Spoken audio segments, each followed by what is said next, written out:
Spider-Man Homecoming is directed by John Watts and stars Tom Holland, Michael Keaton, Jon Favreau and Robert Downey Jr.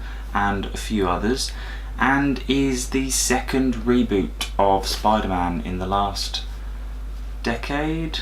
Well, it's the third iteration of Spider-Man, second reboot. There's lots of Spider-Man films, Spider-Men, all going on, but this film is fantastic. This is just Spider-Man. I am a huge fan of Sam Raimi's Spider-Man films. Spider-Man 1, Spider-Man 2, Spider-Man 3 is a bit of a guilty pleasure, but it's terrible. I will admit it's an awful film. I wasn't a huge fan of Amazing Spider-Man. I was even less of a fan of Amazing Spider-Man 2.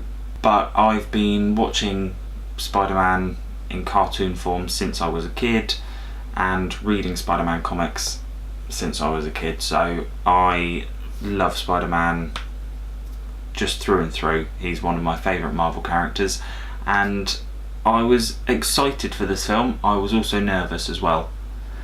A lot could have gone wrong with this, bringing Spider-Man into the MCU, Sony having any say at all with their atrocities in the past. There were nerves. I absolutely adored this film. It was just incredible and a breath of fresh air for a Spider-Man film. With the majority of Marvel films in the MCU, the story was fantastic, it was well written, but this one isn't too linked to the overarching MCU, it's more of a standalone. There are obvious links in there. I won't go into any spoilers, but it wasn't so heavy on the MCU.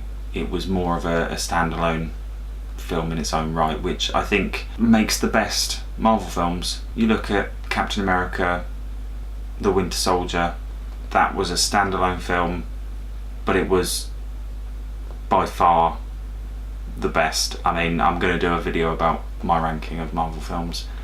A lot of people have differing opinions on that, but Guardians of the Galaxy, again, didn't really have much else to do with the overarching MCU. Some subtle hints and some connections, obviously, but it was a standalone film. You didn't have to see the other films, and I think that sometimes makes for a better Marvel film. Now, Tom Holland. Tom Holland is Peter Parker. He is the perfect choice for Peter Parker. Not only does he look, or he can kind of look 15, whereas the other actors, Tobey Maguire and Andrew Garfield, were definitely not high school age at all in the slightest. But Tom Holland looks the part, can fit into high school, but he's also just, he embodies everything that Spider-Man is. And he's a decent actor as well, and he's got the gymnastics background. He's Spider-Man, and I think they did a fantastic job of casting this time, and I think he does have what it takes to keep Spider-Man going for the long haul. Another perfectly casted character was Michael Keaton as Vulture. Adrian Toomes, I think his name is. He was menacing, he was scary at times, but you could also empathise with him, and he was so well written and developed that he went completely against the Marvel villain problem, and I think he was actually a really decent character, which made me question some of the morals of other characters, some of the heroes, and I did find myself siding with Vulture, kind of, not all the way, but kind of, to an extent. I could see where he was actually coming from. The film was also hilarious. I laughed out loud quite a few times. It was hilarious, but also had the balls to hold on to some serious dramatic moments. There is a scene towards the end of the film, which I won't go into spoilers about, but I did get concerned. It was quite a dramatic big moment, and I thought that they were just going to ruin it with a quip or something, but they didn't. They held on to it, and it really made its point, instead of having that funny moment at the end that kind of just breaks all tension.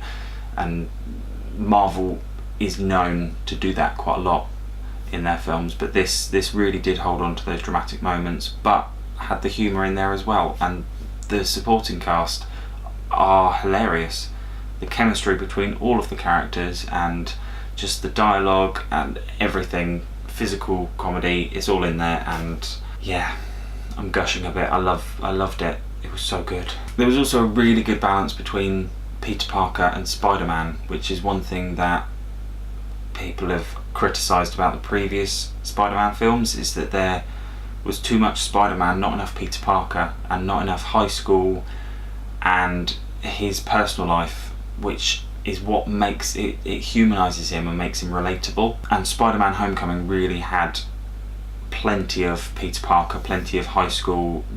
Some might get a little bit bored in the middle bit where there's a lot of Peter Parker, but I don't really think you could get bored, because it's relatable.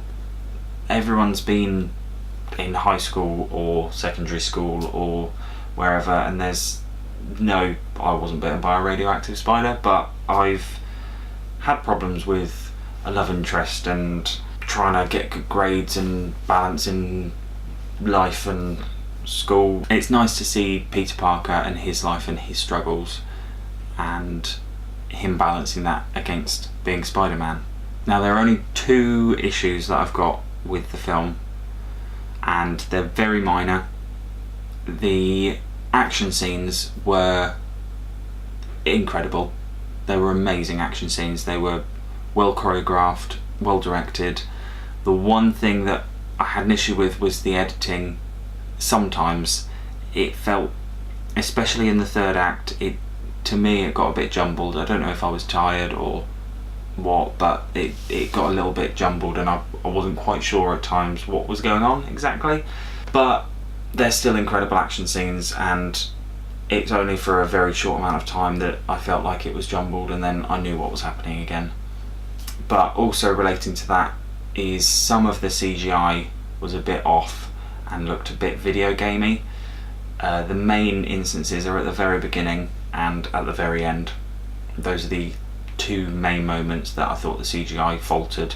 The rest of the film I thought was perfect and pretty much seamless, but just at the beginning and the end it just seemed really video gamey to me. And especially with the new Spider-Man game coming out next year, I thought it looked like a demo of that. But overall, it was a fantastic film. I think it's enjoyable for all ages. Anyone, if you've seen the Marvel films, if you've not seen the Marvel films, I think you can still enjoy it. If you like Spider-Man, or if you don't like Spider-Man, or have no knowledge or experience with Spider-Man, I think this is a great film to go in and start your Spider-Man journey. So overall, I'm going to give Spider-Man Homecoming 93 out of 100, which is an A. This film was great, and I'm so excited to go and see it again. I think it's a great addition to the Marvel Cinematic Universe, and there are rumours that Spider-Man is going to be taking over Iron Man's role after Avengers 4 and kind of being the main staple of the film. So I think that would be a fantastic idea, and I think he can really carry it off, but we shall see. If you've seen Spider-Man Homecoming, let me know what you thought of it in the comments down below. Give this video a thumbs up, subscribe for more videos. I will have a few older film reviews going up next week, which I'm just trying to catch up on stuff, so keep an eye out for those. And thanks for watching. I will see you very soon. Bye.